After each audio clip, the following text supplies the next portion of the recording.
Ant-Man की कहानियां। उनमें एंटीना होता है, एक लंबी सी खोपड़ी होती है। कीड़े जो इजिप्शियन ममीज के साथ दफन थे। स्कैरब पुनर्जीवन के लिए बहुत जरूरी थे। और इंसानों को निशाना बनाने वाले टिड्डों के झुंड। ये ऐसा है जैसे टिड्डे अपने आप में इसी के लिए तैयार किए गए थे। दुनिया भर की संस्कृतियों में कीड़ों की पूजा की जाती है। लोग उनसे डरते हैं और यहाँ तक कि उन्हें देवता माना जाता है। लेकिन क्या ये अजीब से जीव जो करोड़ों साल से पृथ्वी पर रह रहे हैं दूसरी दुनिया के लोगों से जुड़े हो सकते हैं? यह आइडिया कि कीड़े जैसे एलियंस इस दुनिया में आ रहे हैं और इंसानों से बातें कर रहे हैं किसी वास्तविक चीज पर आधारित हो सकता है। दुनिया भर में लाखों लोग ये मानते हैं कि पुराने जमाने में दूसरी दुनिया के लोग हमसे मिलने आते रहे हैं। अगर ये सच था तो क्या हुआ होगा? क्या वाकई एंशिएंट एलियंस ने हमारे इतिहास को गढ़ने में मदद की थी? और अगर ऐसा है तो क्या एलियंस और इन कीड़ों के बीच कोई संबंध है?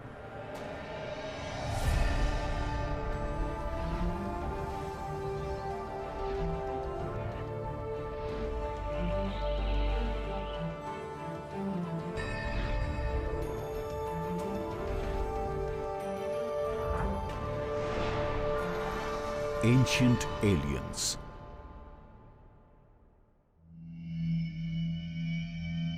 Aliens and insects.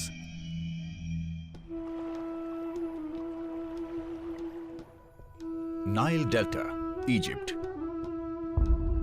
गोबर का कीड़ा रेगिस्तान की जमीन पर एक कुकून को लुढ़का रहा है, जिससे छोटी सी कुछ सेंटीमीटर चौड़ी पगडंडी सी बनती जा रही है। इस अजीब से दिखने वाले 2 इंच लंबे कीड़े को स्कैरब भी कहते हैं। ये गोबर को पोषण के स्रोत और अंडे रखने की जगह की तरह इस्तेमाल करता है।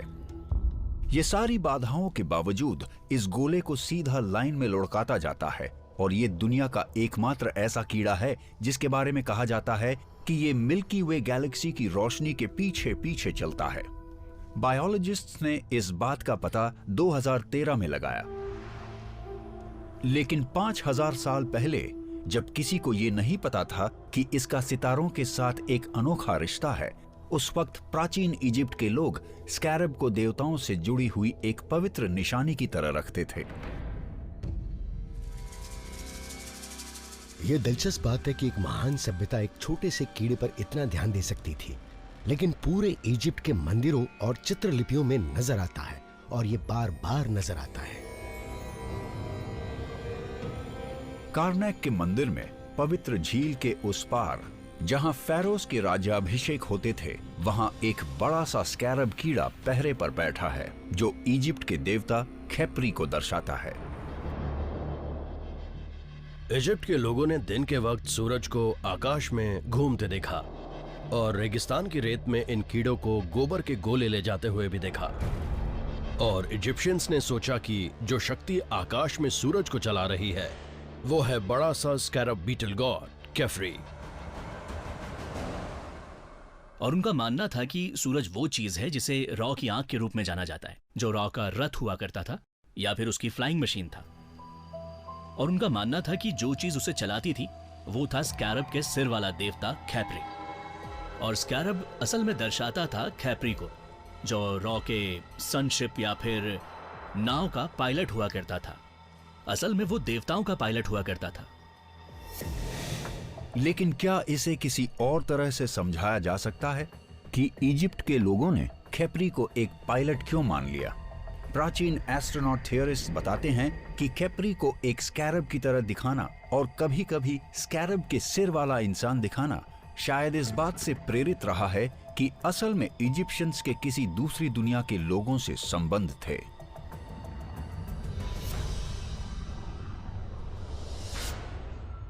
कोई ये सोचता होगा कि वाकई ये लोग होते थे या नहीं, क्योंकि प्राचीन इजिप्शियंस अपने इतिहास को यूं अनगिनत दीवारों पर लिखने में बड़ा गर्व महसूस करते थे। और प्राचीन एस्ट्रोनॉट थियरी के हिसाब से हम सब अपने जीन्स में जानबूझकर किए गए फेरबदल से आए हैं। तो इसलिए मेरे हिसाब से ऐसा हो सकता है कि जिन जीवों को हम नक्काशियों में देखते हैं उनमें से कुछ पुराने जमाने में जरूर रहे होंगे। क्या ऐसा हो सकता है कि प्राचीन इजिप्ट के लोगों का सामना ऐसे एलियन से हुआ हो जो कीड़े जैसे नजर आते थे? प्राचीन एस्ट्रोनॉट थियरिस्ट कहते हैं कि हां, और आगे के सबूतों के लिए वो इस बात की तरफ इशारा करते हैं कि स्कैरब के लिए इजिप्ट के लोगों का जुनून इस हद तक बढ़ गया था कि वो उनके अंतिम संस्कार तक पहुंच गया।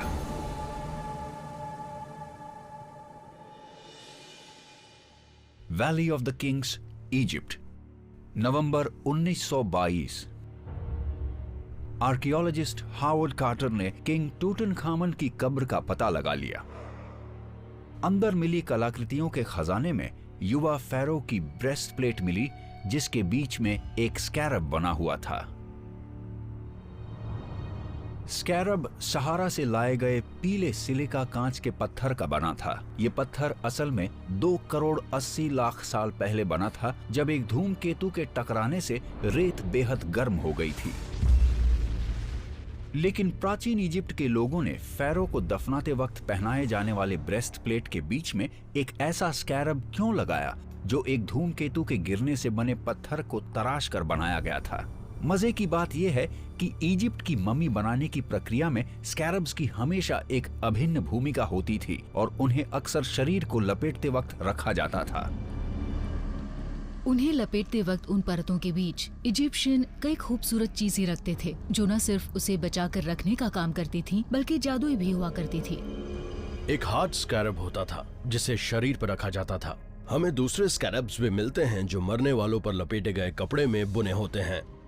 पुनर्जीवन के लिए स्कैरब को बहुत जरूरी समझा जाता था, क्योंकि उसके लिए सूर्योदय के वक्त स्कैरब की शक्ति और उसका वहां होना जरूरी होता था।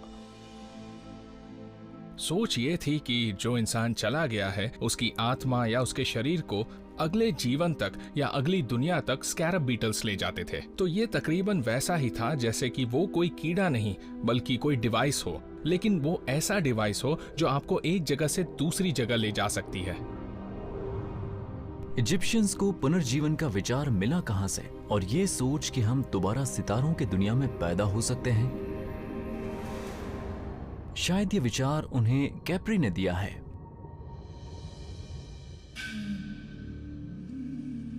क्या ऐसा हो सकता है मम्मी बनाने की प्रक्रिया में स्कैरब के आकार की चीजें रखने की वजह ये रही हो कि किसी ने वाकई स्कैरब देवता खेपरी को देखा हो? कुछ प्राचीन एस्ट्रोनॉट थियरिस्ट के हिसाब से स्कैरब्स का वहां होना सिर्फ ये नहीं बताता कि इजिप्शियंस ने कीड़ों और आत्माओं की दुनिया के बीच एक संबंध बनाया, बल्कि उनका कहना है कि मम्मी बनाने की प्रक्रिया अपने आप में एक कीड़े की काया पलट को भी दर्शाती है। मम्मी बनने और ककूनिंग की प्रक्रिया जिससे कैटरपिलर गुजरता है, इन दोनों में बड़ी गजब की समानताएं हैं और ये वाकई कमाल का है। मुझे लगता है कि इजिप्शियंस असल में इंसानों को ककून करने की कोशिश कर रहे थे, जिससे कि जब वो अगले जीवन में अगले स्तर पर जाएं, तो वो और भी ज्यादा महान, ज्यादा शक्तिशाली और बहुत सुंदर हो जाएं। ये एक तरह से प्रकृति की नकल है जो हम एक प्यूपा और क्रिसलिस के साथ होते हुए देखते हैं, जिसमें कैटरपिलर अपने चारों तरफ एक कठोर बाहरी आवरण बना लेता है और कैटरपिलर के शरीर का मटेरियल एक चिपचिपे पदार्थ में बदल जाता है और उसके बाद वो दोबारा इकट्ठा होकर आखिर में एक तितली बनकर निकलता है। ज्यादातर लोग काया पलट को कैटरपिलर के तितली में बदलने के साथ जोड़ते हैं, लेकिन स्कैरब जैसे कीड़े भी एक पूरी काया पलट से गुजरते हैं। गोबर के गोले के अंदर पैदा हुआ लार्वा जब बाहर निकलता है तो वो पूरी तरह से विकसित और उड़ने में सक्षम होता है। प्राचीन इजिप्ट के लोगों को ऐसा लगता था कि वो पवित्र स्कैरब चमत्कारी तरीके से अपने कुकून के अंदर पुनर्जीवित हो गया है। प्राचीन इजिप्ट में स्कैरब बीटल के बारे में ऐसा कुछ कहा जाता था जिसका मतलब था कि वो जो कहीं से नहीं आता।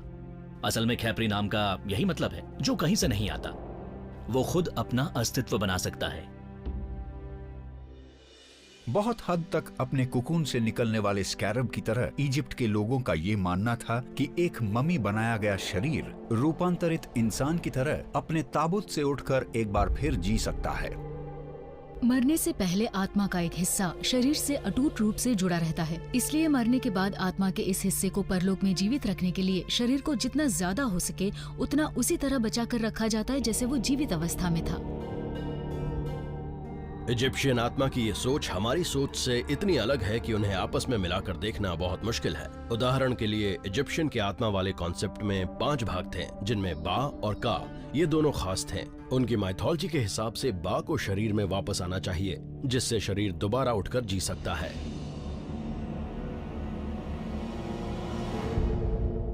ये हो सकता है कि मम्मी बनाने की प्रक्रिया एक तरह की नकल रही हो जिससे दूसरी दुनिया के लोग गुजरते थे, और हो तो ये भी सकता है कि मम्मीज अपने आप में एक तरह की लार्वल स्टेज और सस्पेंडेड हाइबरनेशन में जा रही हों, जहां आखिर में वो किसी नए शरीर के रूप में निकल कर आती हो, जैसा कि बाहर की दुनिया के लोग करते थे।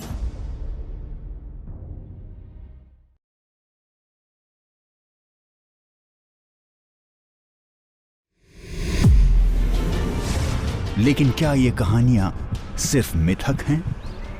क्या एलियंस पृथ्वी पर इंसानों से शारीरिक संबंध बनाने आए थे? लेकिन अगर स्वर्ग से निकाले गए देवताओं की कहानियों में जैसा लिखा है वैसा ही मान लिया जाए, तो ये कैसे हो सकता है कि आध्यात्मिक लोग न सिर्फ इंसानों के साथ शारीरिक संबंध बना सकते थे, बल्कि उनसे बच्चा भी पैदा कर सकते थे? अगर ये विशालकाय लोग पौराणिक कथाओं से कहीं ज्यादा होते, तो क्या हमें कंकाल के अवशेष या उनके होने के दूसरे सबूत नहीं मिलते?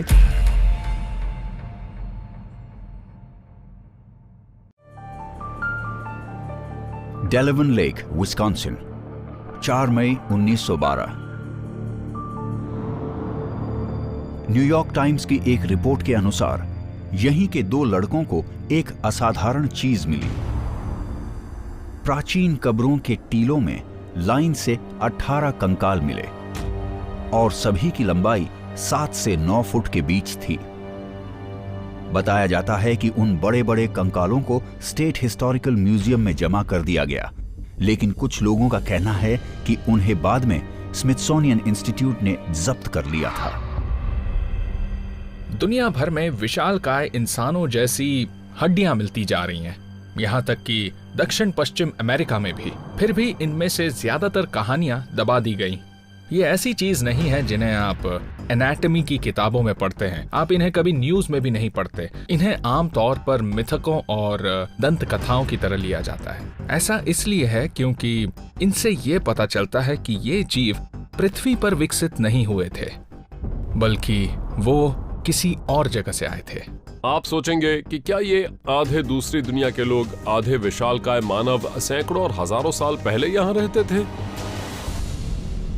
क्या प्राचीन इंसानों के वाकई दूसरी दुनिया के लोगों के साथ शारीरिक संबंध थे, जिससे सुपर ह्यूमन संतानें हुईं?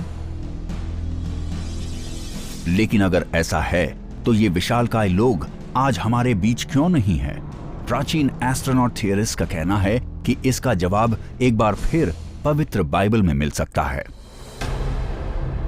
इंसान के जीन पूल दूषित या अपवित्र होने की वजह से पृथ्वी पर ईश्वर का प्रयोग नाकाम किया जा रहा था, और ईश्वर नाकाम नहीं होने वाले थे, और इसी वजह से उन्होंने जो कुछ भी किया, जिसे हम प्लान बी भी कहते हैं, वो पृथ्वी पर बाढ़ लिया है। ओल्ड टेस्टामेंट्स बुक ऑफ जेनेसिस में नोआ की कहानी बताती है कि जब ईश्वर ने देखा कि इंसानों के पाप बहुत ज्यादा बढ़ गए हैं, तो उन्होंने तय किया कि वो बाढ़ लाकर पूरी सृष्टि को खत्म कर देंगे। नोआ, उसका परिवार और जानवर जो उसके जहाज पर सवार थे, उन्हें जीने और दोबारा दुनिया को बसाने की इजाजत थी। लेकिन प्राचीन एस्ट्रोनॉट थियरिस्ट का मानना है कि इस कहानी में और भी बहुत कुछ है जो बुक ऑफ इनॉक में मिल सकता है।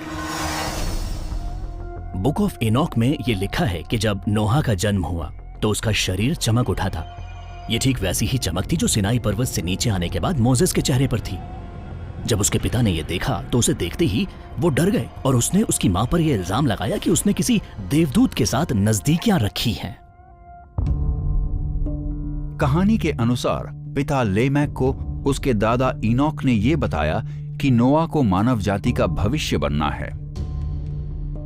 इनॉक ने कहा कि उसे बच्चे को अपने बेटे की तरह स्वीकार कर लेना चाहिए, क्योंकि ईश्वर भयंकर बाढ़ से दुनिया को खत्म करेंगे और नई पीढ़ी में सिर्फ नोआ बचेगा।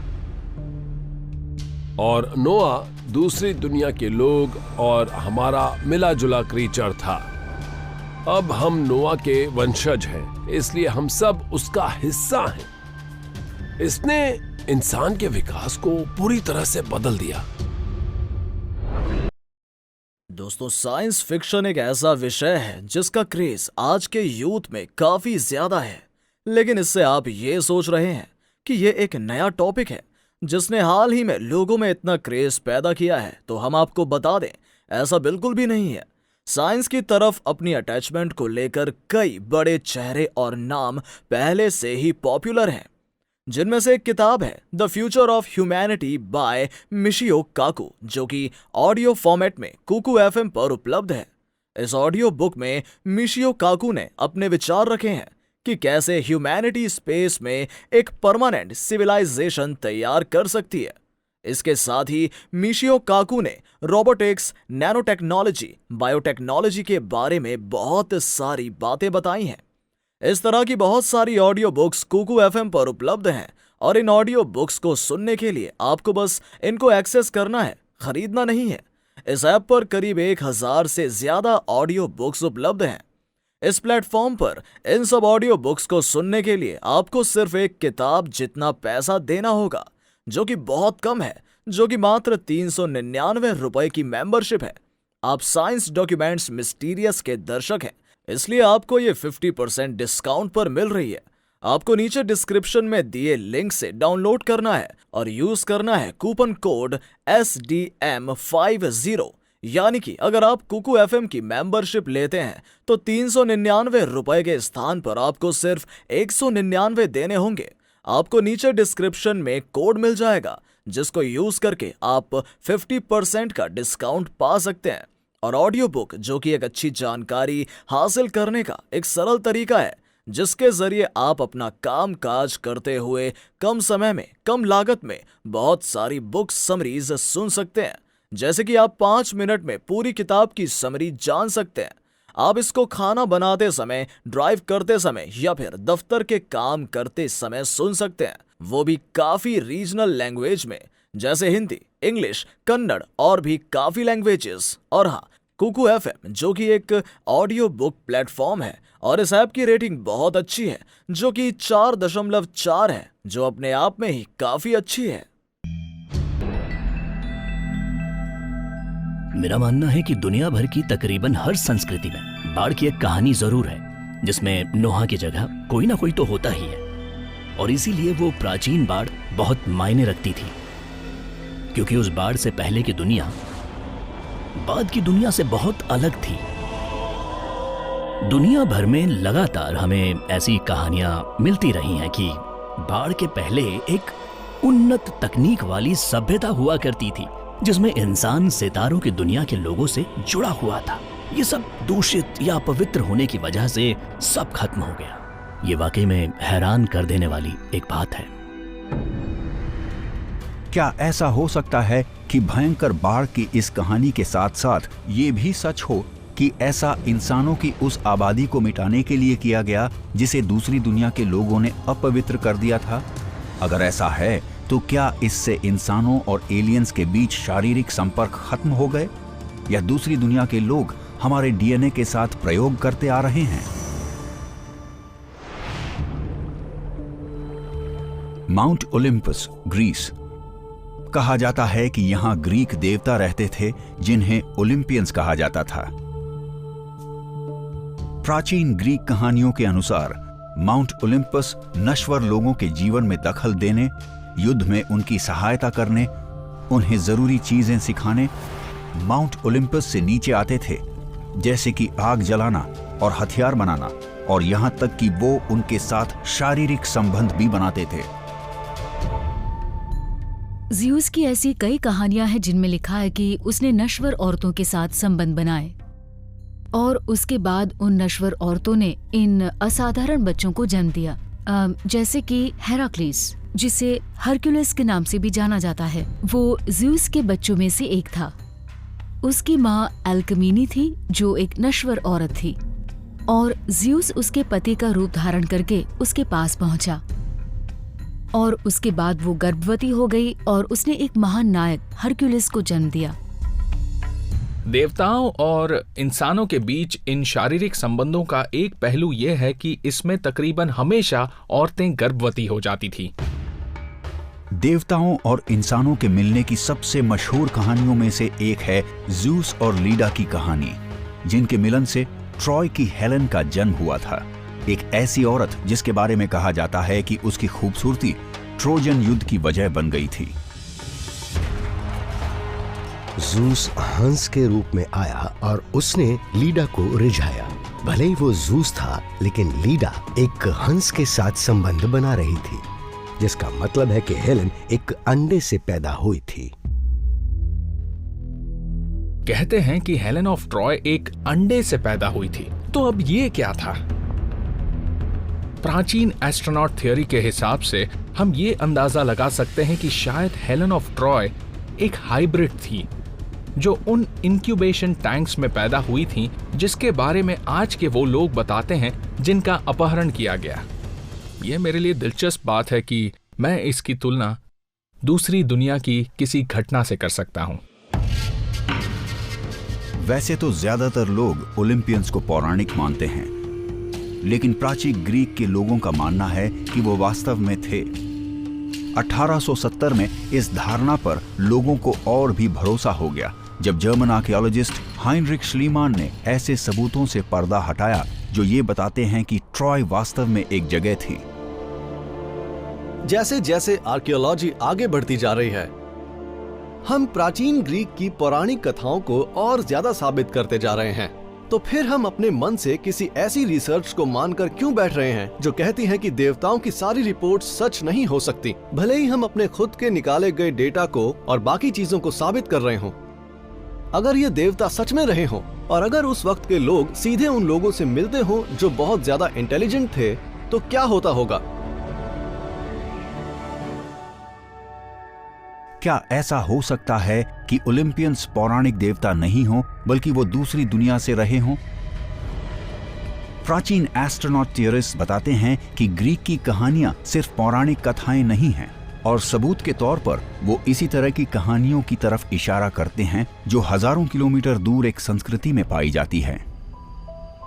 Jiangsu province, China. 247 ईसा पूर्व इसी जगह प्राचीन हान साम्राज्य को शुरू करने वाले ल्यू बांग का जन्म रहस्यमयी हालात में हुआ था, जिन्हें बाद में सम्राट गाओ के नाम से जाना गया। बताया जाता है कि वो एक अद्भुत गर्भाधान से पैदा हुए थे। उनकी मां उस वक्त गर्भवती नहीं थी जब वो तूफानी बारिश में फंसे थे। बादल बहुत जोर से गरज रहे थे और भयंकर हवा चल रही थी, तो वो सिर छुपाने की जगह ढूंढने के लिए बहती हुई एक पुल के नीचे चली गईं। उनके पति उन्हें बचाने के लिए गए तो उन्होंने देखा कि एक ड्रैगन उनके ऊपर मंडरा रहा था। तो उस वक्त लियू बांग उनके गर्भ में आए थे। वो देखने में भी थोड़े बहुत ड्रैगन जैसे ही लगते थे। बहुत से लोगों का मानना था कि वो आधे ड्रैगन और आधे इंसान थे। और लियू बांग दूसरे मामलों में भी असाधारण ही थे। वो एक किसान परिवार से थे। उन दिनों एक किसान के लिए सम्राट बनना नामुमकिन ही होता था। लियू बैंग ने चाइना में महान हान साम्राज्य की शुरुआत की और इसलिए लोगों ने ये सोचा कि हो ना हो ये बच्चा सिर्फ इंसान से नहीं जन्मा है, बल्कि उसके गर्भ में आते वक्त उस उड़ने वाले ड्रैगन से भी जो चीज आई थी वो उसकी पहचान में शामिल थी। प्राचीन उड़ने वाले ड्रैगन्स के बारे में जो अलग अलग चीजें बताई जाती हैं, वो उसी के जैसी हैं जिन्हें आज हम एक टेक्नोलॉजिकल फ्लाइंग क्राफ्ट कहते हैं। एक बड़ी बॉडी, आग और धुएं की तेज आवाजें। आप सोचेंगे कि कहीं वो मंडराता हुआ ड्रैगन कोई धधकता या जलता हुआ दूसरी दुनिया का यान तो नहीं था जो उस औरत के ऊपर मंडरा रहा था, और आखिर में वो उस दूसरी दुनिया से आए लोगों से गर्भवती हो गई।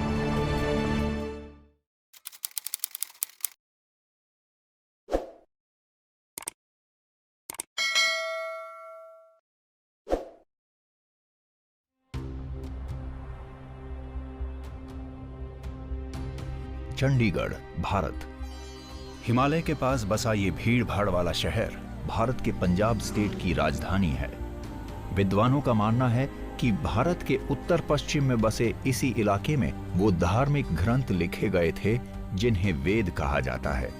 उनमें ऐसी कहानियों को लिखा गया था जो कई पीढ़ियों से लोग एक दूसरे को सुना रहे थे। खुद हिंदू परंपरा कहती है कि इन वेदों को लिखने का काम आज से पूरे 5000 साल पहले किया गया था, लेकिन इनमें लिखे श्लोकों के बारे में काफी वक्त पहले से ही भारत के लोगों को जानकारी थी। हम जानते हैं कि दुनिया की किसी भी और किताब से अलग वेदों का एक भी शब्द आज तक कभी बदला नहीं गया है, क्योंकि लोगों में ये मान्यता थी कि वेदों में कोई बदलाव नहीं किया जाना चाहिए, क्योंकि वो पूरे यूनिवर्स का प्रतीक है। हिंदू मान्यताओं के मुताबिक वेदों का जन्म धरती पर नहीं हुआ है, वो रहस्यमय जगह से आए हैं। वो वक्त की शुरुआत के पहले से मौजूद है और इंसानों के जन्म से पहले से मौजूद है। यहाँ तक कि कहते हैं कि वो देवताओं के पहले से मौजूद है। आधुनिक विज्ञान की कई जानी मानी हस्तियों ने वेदों को पढ़ा था। बोर्स और श्रोडिंगर ने उन्हें पढ़ा था, ओपेनहाइमर ने उन्हें संस्कृत में पढ़ा था, यहाँ तक कि कहते हैं आइंस्टाइन और टेस्ला ने भी उन्हें पढ़ा था। नए जमाने की सोच पर इनका गहरा असर रहा है। इन प्राचीन किताबों में हिंदुओं के मुताबिक यूनिवर्स की शुरुआत की कहानियां हैं। ऋग्वेद नाम की एक वैदिक किताब में लिखा है कि यूनिवर्स का जन्म एक धमाके के साथ एक बेहद छोटे, सिर्फ एनर्जी से बने पॉइंट से हुआ था। उसमें एक अजीब कॉस्मिक एग की बात कही गई है जिसमें सब कुछ सिमटा हुआ था, और इस एक अकेले पॉइंट के फैलने से ही हमारी पूरी यूनिवर्स का जन्म हुआ था। अब अगर आप इस बात को नए जमाने के नजरिए से देखें तो ये आधुनिक विज्ञान की बिग बैंग थियरी जैसी बात लगती है, जिसमें यूनिवर्स की शुरुआत एक सिंगुलैरिटी से हुई थी जो बाद में वैसी यूनिवर्स बन गई थी जैसी आज मौजूद है। ये हैरानी की बात है कि दोनों एक जैसे हैं। ये कोई आम बात नहीं थी जो किसी को भी आसानी से पता चल सकती थी। ये एक ऐसी धारणा थी जिसे हमारे वैज्ञानिक भी 20वीं सदी की शुरुआत तक समझ पाए थे, लेकिन फिर भी इन सब किताबों में ये जानकारी मौजूद थी जो कि ज्यादा नहीं तो कम से कम 3000 साल पुरानी तो थी। वेदों की सबसे अनोखी बात ये है कि वो उस जमाने में एक ऐसे नतीजे पर पहुंच पाए थे जिस पर आधुनिक जमाने के वैज्ञानिक अब जाकर पहुंच पाए हैं, वो भी इस जमाने के सबसे महान वैज्ञानिकों की सोच की वजह से। क्या सच में ऐसा हो सकता है कि हिंदू धर्म के ऋग्वेद में लिखी ये कहानी इस बात का सबूत है कि हजारों साल पहले के उन लोगों के पास यूनिवर्स की घटना के पीछे के विज्ञान के बारे में एकदम सटीक जानकारी मौजूद थी? ऐसी जानकारी जिसे आधुनिक वैज्ञानिकों ने अब जाकर हासिल करना शुरू किया है। एंशिएंट एस्ट्रोनॉट थियरिस्ट का यही मानना है और उन्हें यकीन है कि इसके और सबूत यूनिवर्स के जन्म की एक और कहानी में मिल सकते हैं, हिब्रू बाइबल की बुक ऑफ जेनेसिस में। उनमें लिखी पहली बातों में से एक ये है कि अब रोशनी हो जाएगी और फिर बिग बैंग जैसा ही कुछ होता है और पूरी यूनिवर्स का जन्म रोशनी यानी कि एनर्जी के रूप में हो जाता है। ये दुनिया के जन्म का वो पल था जिसे कोई इंसान देखता तो उसे बस एक तेज रोशनी फैलती हुई दिखाई देती। अगर इस तरह देखा जाए तो बाइबल की जेनेसिस की कहानी और विज्ञान दोनों एक ही बात कहते हैं। उन शब्दों में सबसे पहली बार जन्मी रोशनी के बारे में लिखा है। वो रोशनी जिससे बाकी चीजों का जन्म हुआ, उस रोशनी से आखिर में जाकर मैटर और बाकी सारी चीजें बनी, यहाँ तक कि यूनिवर्स भी। आज के विज्ञान के मुताबिक बिग बैंग के बाद एक सेकंड से भी कम वक्त में हिग्स फील्ड ने रोशनी के पार्टिकल्स को बदलकर उनमें मास पैदा किया और इस तरह मैटर का जन्म हुआ। अलग अलग धर्मों के ग्रंथों में एक जैसी बात लिखी है, पहले रोशनी आई, फिर मैटर।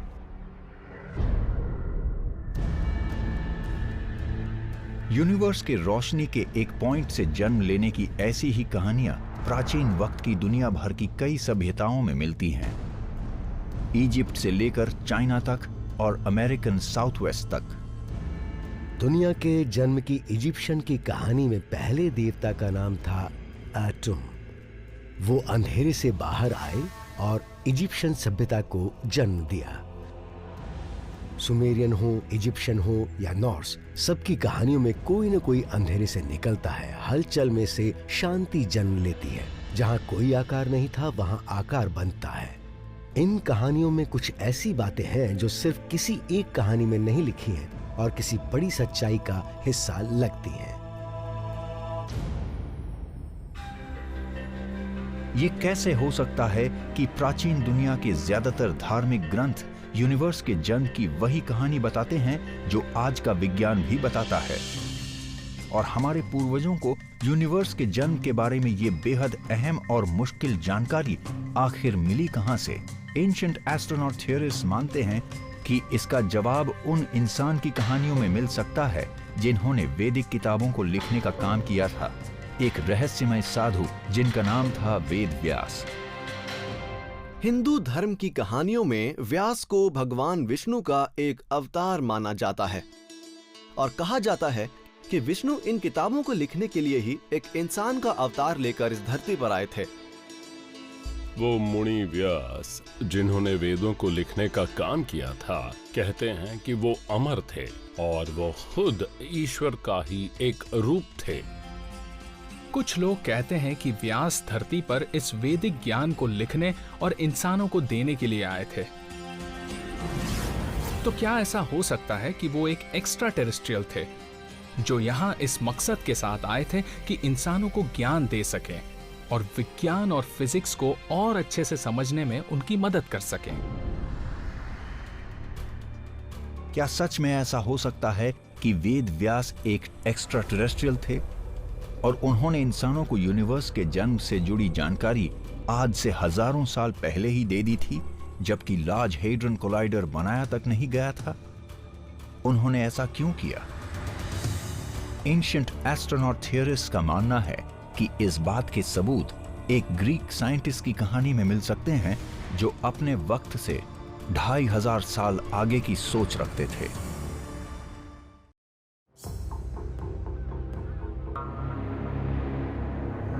प्लेजेंट हिल, ओहायो, साल 1848।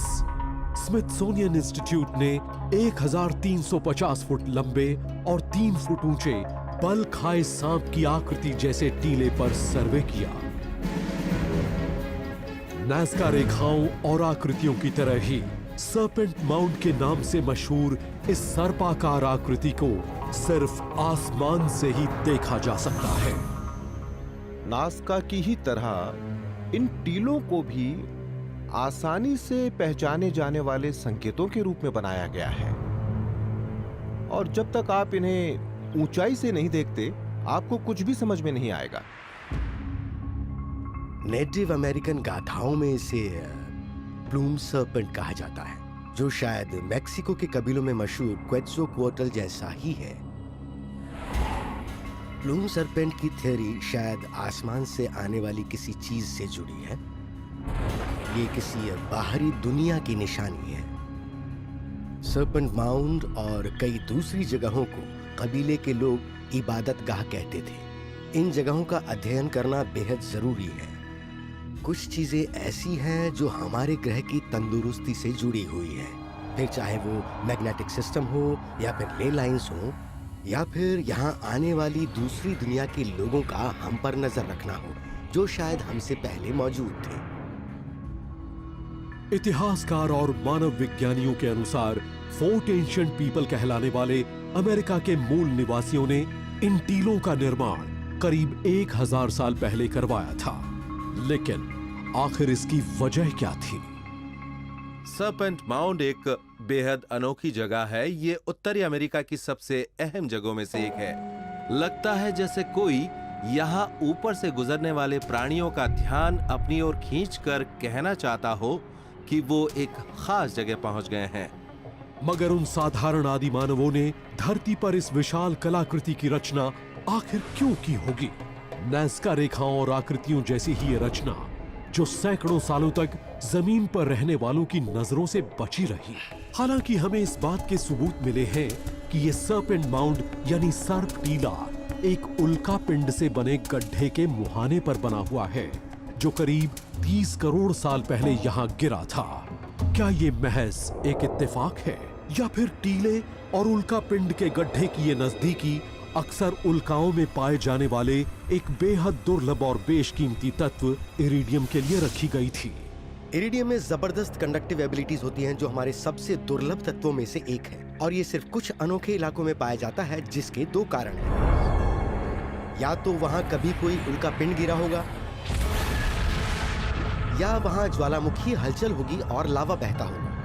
ओहायो के सर्पेंट माउंट और इस जैसी ही कई दूसरी जगहों को देखते हुए हमें किसी तरह के ऊर्जा स्रोत का एहसास होता है, जो या तो इन जगहों को ऊर्जा देता था, या ये आज भी इरिडियम और दूसरे शानदार तत्वों से भरा हुआ है। और अगर एलियंस इन जगहों से वाकिफ होंगे तो शायद वो ऊर्जा की तलाश में यहाँ आते होंगे। इस जगह पर इरिडियम का कंसंट्रेशन हमारी उम्मीद से 10 गुना ज्यादा है। सर्पेंट माउंट सही मायनों में इरिडियम की खोज में यहाँ आए दूसरी दुनिया के लोगों की याद दिलाता है, जो शायद प्राचीन काल में यहाँ आए थे या फिर हाल ही में। यहाँ ग्रेविटेशनल अनोमलीज भी हैं। जब आप ओहायो के सर्पेंट माउंट पर पहुँचते हैं तो इसके मैग्नेटिक और ग्रेविटेशनल इफेक्ट्स का एहसास होता है, और ये आपके होशो हवास पर असर डाल सकता है। ऐसी संभावनाओं की कमी नहीं है कि इन्हें जानबूझकर ऐसी जगहों पर बनाया गया। कुछ प्राचीन एस्ट्रोनॉट रिसर्चर्स के अनुसार ये सर्पेंट माउंड एक्स्ट्रा टेरेस्ट्रियल जीवों द्वारा ऊर्जा की खोज में इरिडियम तक पहुंचने के लिए बनाया कोई निशान था। अगर ये सच है तो क्या यहाँ की जमीन और नाज़का के मैदानों में मिली ऊर्जा के बीच कोई संबंध है? शायद दुनिया भर में पाए जाने वाले रहस्यमयी क्रॉप सर्कल्स के अध्ययन द्वारा ये गुत्थी सुलझाई जा सकती है। विल्टशर, इंग्लैंड, साल 1978।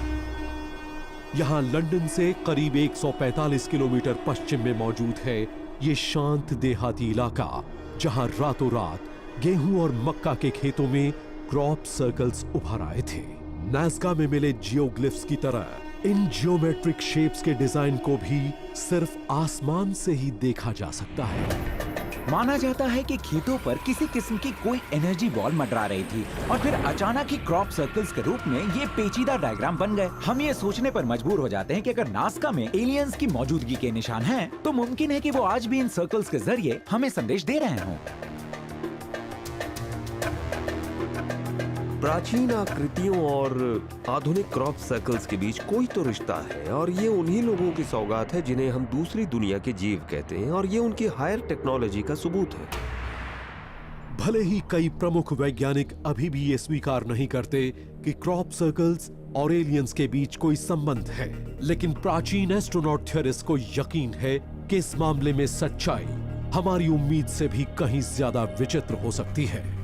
बेशक कुछ क्रॉप सर्कल्स किसानों द्वारा दुनिया को झांसा देने की शरारतों का नतीजा हो सकते हैं, लेकिन कई अभी भी एक पहेली है।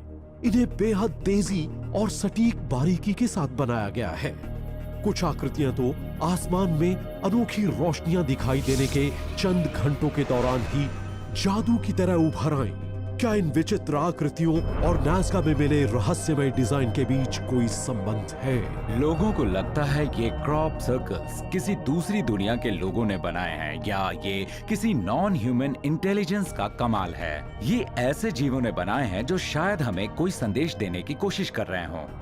अगर हम इन क्रॉप सर्कल्स और नाज़का लाइंस के बीच कोई रिश्ता ढूंढना चाहें, तो एक को रेगिस्तान की जमीन पर बनाया गया है और दूसरे को मकई के खेतों में, लेकिन दोनों के डिजाइन्स बिल्कुल एक जैसे हैं, और शायद इनमें एक ही संदेश छुपा हुआ है, जिन्हें दो अलग अलग देशों में अलग अलग वक्त पर देने की कोशिश की गई है। पहले संदेशों को पत्थरों में उकेरा जाता था, और अब दुनिया भर के खेतों में, खासकर इंग्लैंड में, क्रॉप सर्कल्स बनाए जा रहे हैं और ये नाज़का में मिले डिजाइन से कहीं ज्यादा पेचीदा हैं। ऐसा लगता है शायद बाहरी दुनिया के लोग हमसे बातचीत करना चाहते हैं। ऐसा कोई है जो हमसे कुछ कहना चाहता है, लेकिन हम इतने बेवकूफ हैं कि इन संदेशों को पढ़ ही नहीं पा रहे। आपको अचानक ही किसी सुबह खेत में एक सिंपल सर्कल दिखाई देता है और हम ये सोचते हैं कि ये सर्कल तो रातों रात हवा ने या किसी जानवर ने बना दिया होगा। दरअसल हम इतने घमंडी हैं कि उनसे बात ही नहीं करना चाहते। क्या नाज़का लाइंस और क्रॉप सर्कल्स के बीच सचमुच कोई गहरा संबंध है? प्राचीन एस्ट्रोनॉट थियरिस्ट तो यही मानते हैं। और क्या इनमें कोई ऐसा संदेश छिपा है जिसे हम अभी तक समझ नहीं पाए? अगर हाँ, तो वो जीव हमसे क्या कहना चाहते हैं? शायद इसका जवाब हमें इतनी ही रहस्यमयी दूसरी जियोग्लिफ्स में मिल सकता है, जिन्हें करीब 2000 सालों के बाद हाल ही में ढूंढा गया है।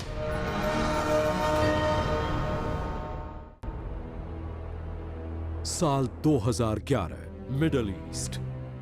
सैटेलाइट और एरियल फोटोग्राफी द्वारा पत्थर के अनेकों रहस्यमय पहियों का पता चला, जिन्हें सऊदी अरब, सीरिया और जॉर्डन की जमीन पर बनाया गया था। 1927 में पहली बार खोजे गए हजारों की तादाद में मौजूद ये पहिए 2000 सालों से भी पहले बनाए गए थे।